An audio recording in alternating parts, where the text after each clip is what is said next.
सरकारी नौकरी वाला लड़का ढूंढने वालों के लिए। कहानी एक सरकारी नौकरी के साथ ब्याही जाने वाली लड़की की। एक लड़की के लिए अनजान घर में यदि रहने के लिए आसान कुछ हो सकता है तो वो है इसके पति का साथ, क्योंकि वही है जो इस समय सबसे ज्यादा मुझे समझता है और बाकियों के लिए तो मैं बस एक नई नवेली जिम्मेदार बहू हूँ। मैं अपने माँ बाप की अकेली बेटी थी। मेरे साथ थे तो बस 2 भाई, वो भी मुझसे बड़े। माँ हमेशा से चाहती थी कि मेरी शादी ऐसे घर में हो जहाँ सुख सुविधाओं की कमी ना हो। मैं दिखने में सुंदर थी, पापा को और भाइयों की अच्छी नौकरी थी, तो ये सभी चाहते थे कि मेरी शादी एक अच्छे घर में हो। मेरे लिए कई रिश्ते देखे गए, मैंने कई लड़कों से बात की। मुझे सब ठीक लगे, लेकिन मेरे माँ बाप और भाई को कुछ ना कुछ कमी लगती थी। मेरे पापा और माँ चाहते थे कि लड़का सरकारी नौकरी वाला हो, अच्छी पोस्ट हो। भाई चाहते थे कि लड़के के पास संपत्ति अच्छी हो। माँ चाहती कि लड़का इकलौता हो या एक बहन हो। खैर, सभी की मुराद पूरी हो गई जब मेरी शादी के लिए सुमित का रिश्ता आया। सचिवालय में अच्छी पोस्ट, पापा की भी सरकारी नौकरी, दिल्ली लखनऊ में फ्लैट, गांव में कई एकड़ जमीन, सब कुछ था उनके पास। मैं भी उनके घर वालों को खूब पसंद आई। मैंने बात की तो पहले दिन मुझे भी अच्छे लगे, लेकिन जैसे जैसे बात आगे बढ़ी उनका मेरे ऊपर हर चीज का दबाव बनने लगा। मैंने अपनी माँ से बोला। माँ ने बोला, जब कोई इंसान जिंदगी में आता है तो हमें उसके हिसाब से ढलना चाहिए। मेरी शादी होती है और 1 महीने तक सब ठीक रहता है, लेकिन जब मैं इनके साथ अपना घर छोड़ कर के दिल्ली से केरल जाती हूँ तो मुझे पता चलता है कि ये इंसान तो शराब भी पीता है। जब मैंने ये बात बोली कि आप तो शराब नहीं पीते, उन्होंने हंसते हुए बोला, तुमने कभी पूछा मुझसे? मैंने तुरंत बोल दिया, हाँ पापा से पूछा था। उन्होंने बोला, ऐसा कुछ नहीं है।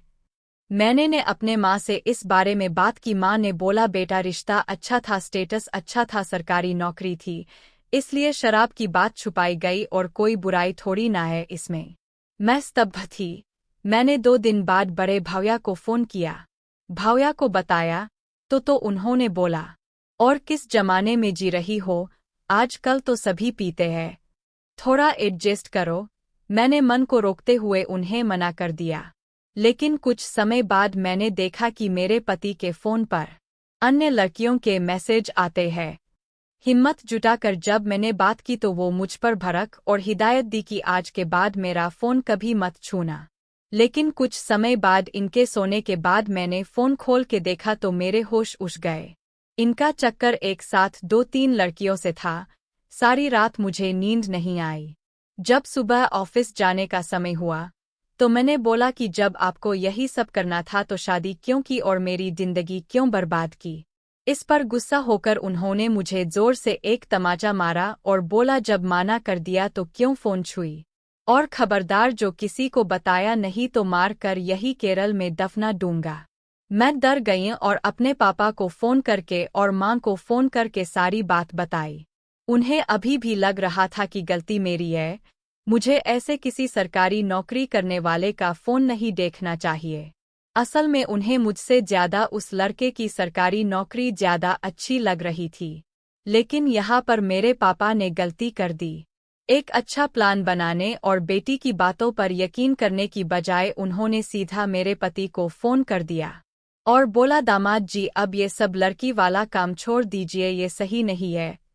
मेरे पति ने बोला, जी बिल्कुल, आपको बेटी को कुछ गलत फहमी हुई है, और अच्छे से बात करके फोन रख दिया।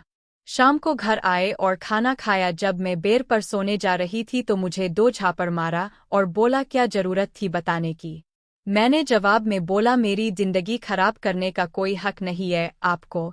इस पर वो गुस्सा हुआ और बगल में रखी एक स्टील के रोड से मेरी पिटाई की और इतना मारा कि मेरे कमर, हाथ और सीने पे गहरे निशान पड़ गए।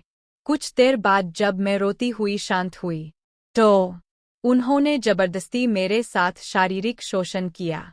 मैं दर्द से कहर रही थी, लेकिन उसे मजा और पर जब सब कुछ मेरे वश से बाहर हुआ तो मैंने जोर का धक्का देकर कमरे से बाहर भागी और गेट खोलकर सड़क पर भागती रही। लोग मुझे देख रहे थे।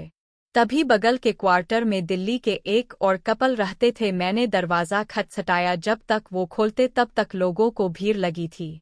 उन्होंने मुझे तुरंत अंदर खींचा और तब मैंने ध्यान दिया कि मेरे शरीर पर सिवाय मंगलसूत्र और हाथ में चूड़ी के अलावा और कुछ भी नहीं है, क्योंकि उसमें सब कुछ उतार फेंका था।